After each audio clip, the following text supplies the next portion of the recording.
Frères et sœurs, en ce premier mercredi du mois, premier jour du mois, jour où le monde fête le travail, recevez nos meilleures salutations en Christ. Souvenons-nous que celui qui cultive son champ est rassasié de pain, mais celui qui poursuit des choses vaines est dépourvu de sens. Proverbe 12, verset 11.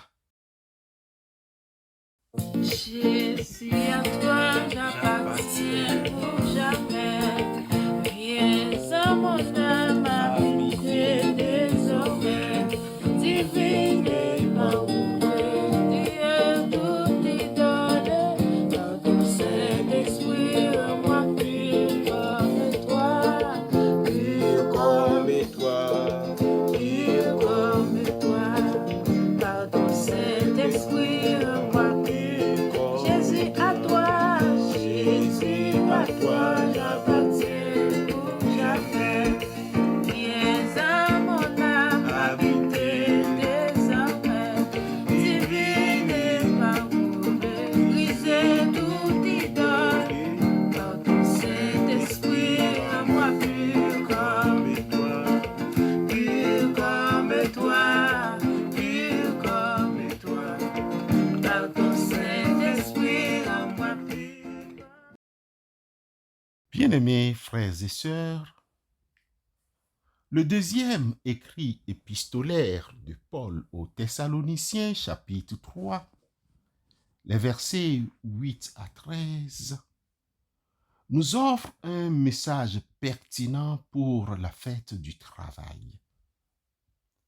En effet, l'apôtre Paul y aborde des vertus théologales comme le travail, la paresse et la juste rétribution, qui sont tous liés à la vie professionnelle et aux enjeux sociaux que nous célébrons en ce jour.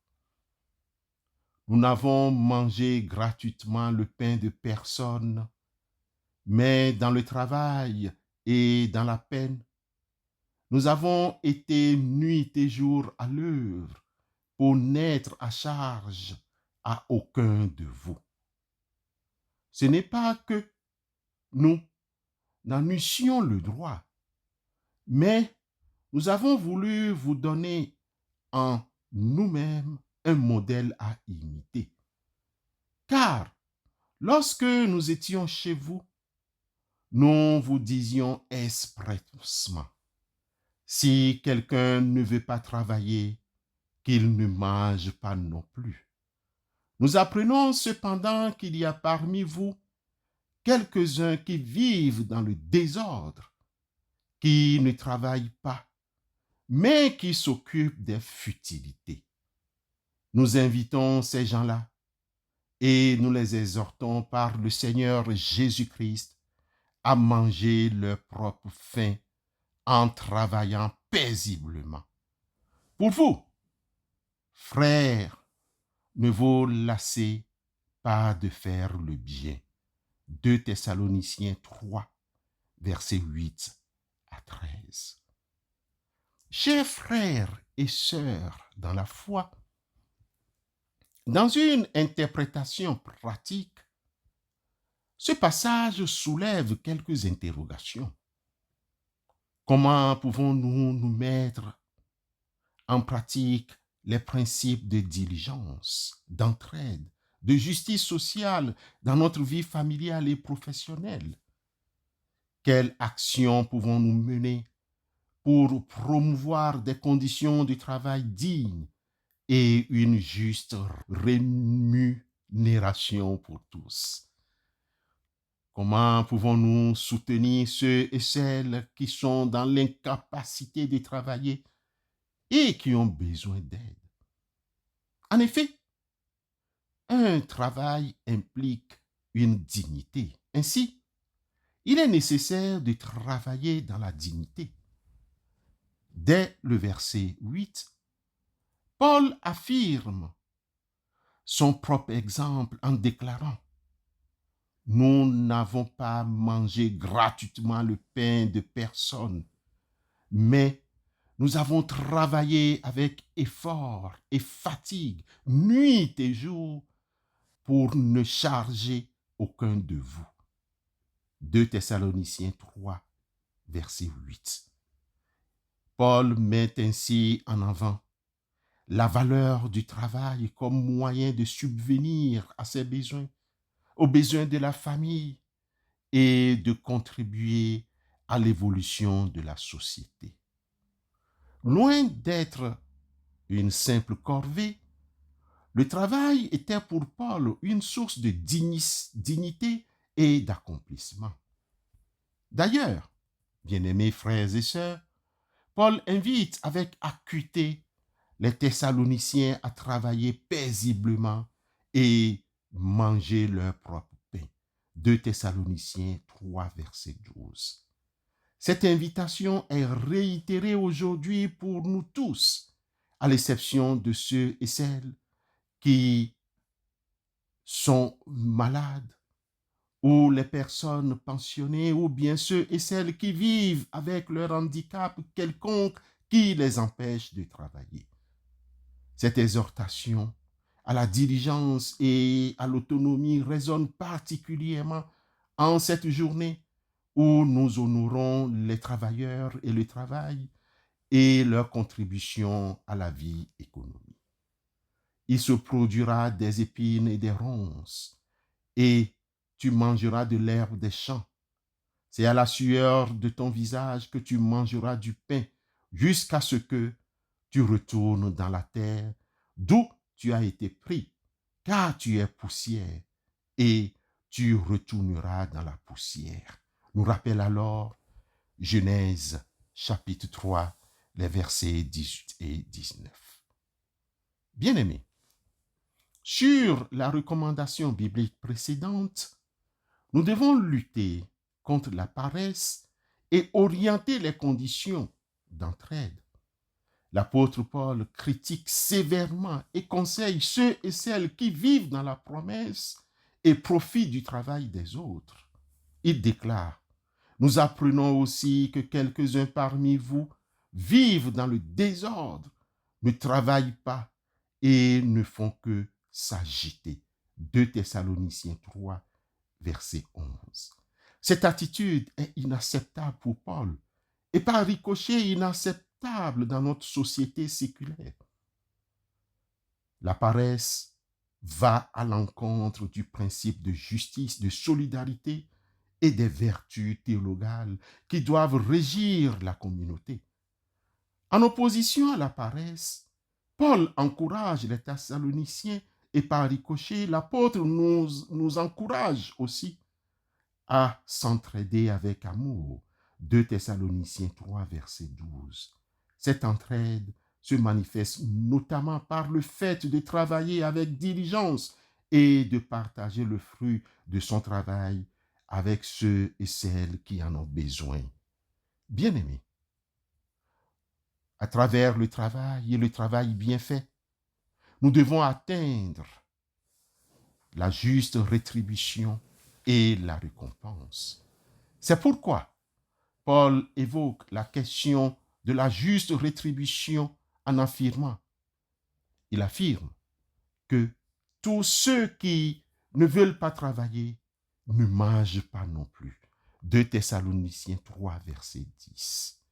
Cette affirmation ne vise pas à punir ceux et celles qui sont dans l'incapacité de travailler, mais plutôt à souligner l'importance de reconnaître la valeur du travail et de rémunérer justement ceux et celles qui y contribuent. Car l'Écriture dit: tu n'emmuseleras point le bœuf quand il foule le grain, et l'ouvrier mérite son salaire. 1 Timothée 5, verset 18.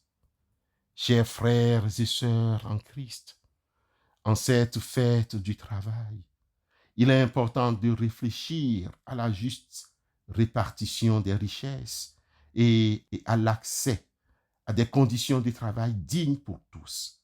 Nous devons également veiller à ce que les travailleurs soient justement récompensés par leurs efforts et leur contribution à la société. Demeurez dans cette maison-là, mangeant et buvant ce qu'on vous donnera, car l'ouvrier mérite son salaire. N'allez pas de maison en maison. Luc 10, le verset 7. Bien-aimés dans la foi, la deuxième épître aux Thessaloniciens, chapitre 3, le verset 8 à 13, nous offre un message riche et stimulant pour la fête du travail. Il nous invite à valoriser le travail comme source de dignité et d'accomplissement, à rejeter la paresse et à promouvoir l'entraide. Enfin, il nous rappelle l'importance de la justice sociale et de la juste rétribution pour tous les travailleurs. En réfléchissant à ces questions et en agissant en conséquence, nous pouvons contribuer à construire une société plus juste et plus solidaire, où le travail est valorisé et où chacun peut s'épanouir. Bonne fête de travail à vous tous. Amen.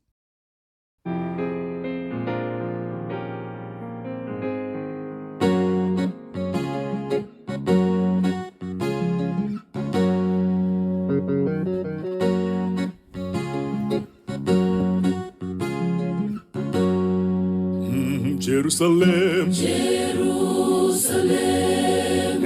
Jerusalem, mji mtakatifu wa Mungu, umepambwa kama bibi harusi. Jerusalem, Mji wenye amani tele. Jerusalem, Jerusalem, Jerusalem, Jerusalem, Jerusalem, Jerusalem, mji wa Mungu. Tutaishi na Mwokozi Jerusalem, milele hata na milele. Hauhitaji jua mwezi kuangaza, nuru yake ni Yesu mwenyewe.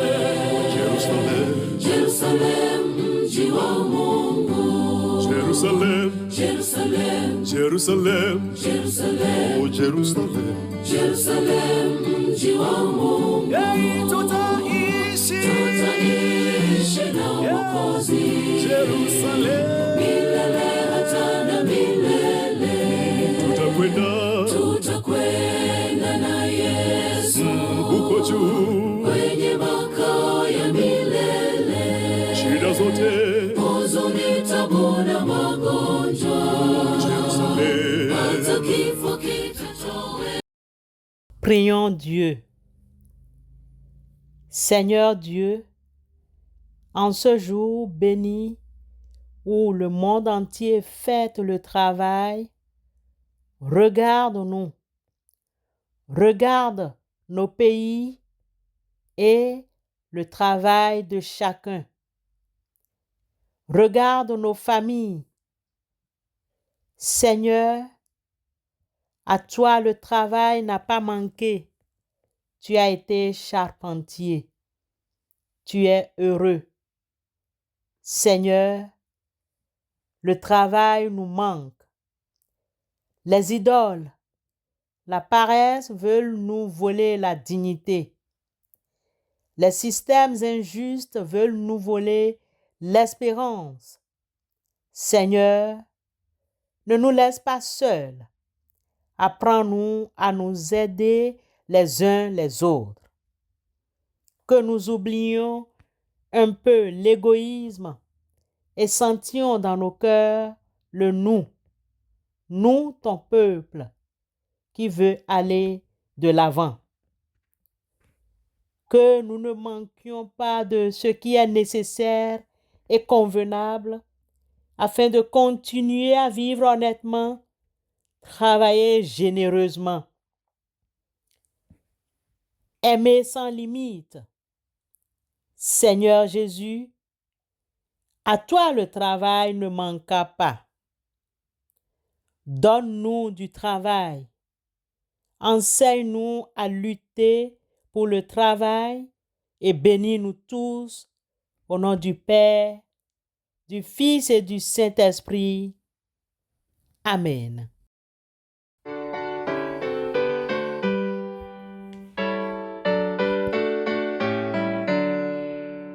Ah, que je ne sois pas le sarment inutile qui, retranché du cep, lentement va sécher, mais que je sois en Dieu comme un rameau fertile, que du tronc vigoureux rien ne peut arracher.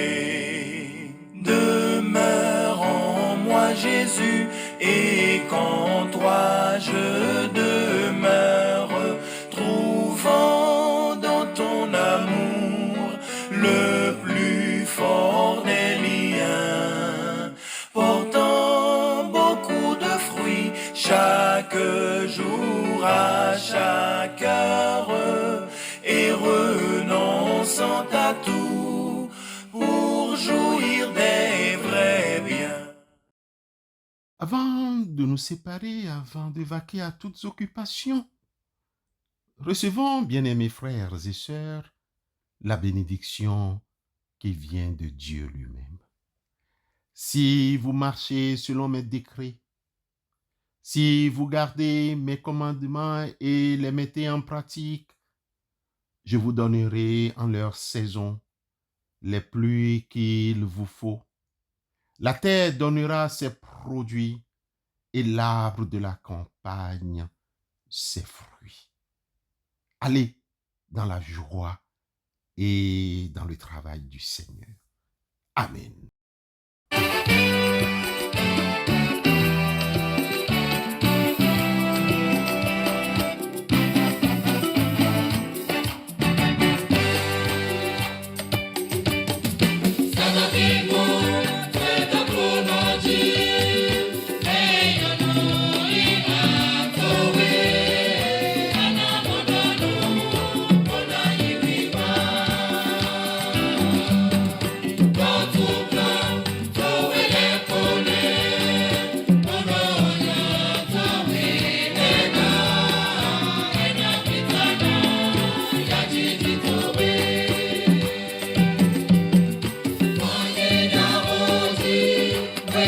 With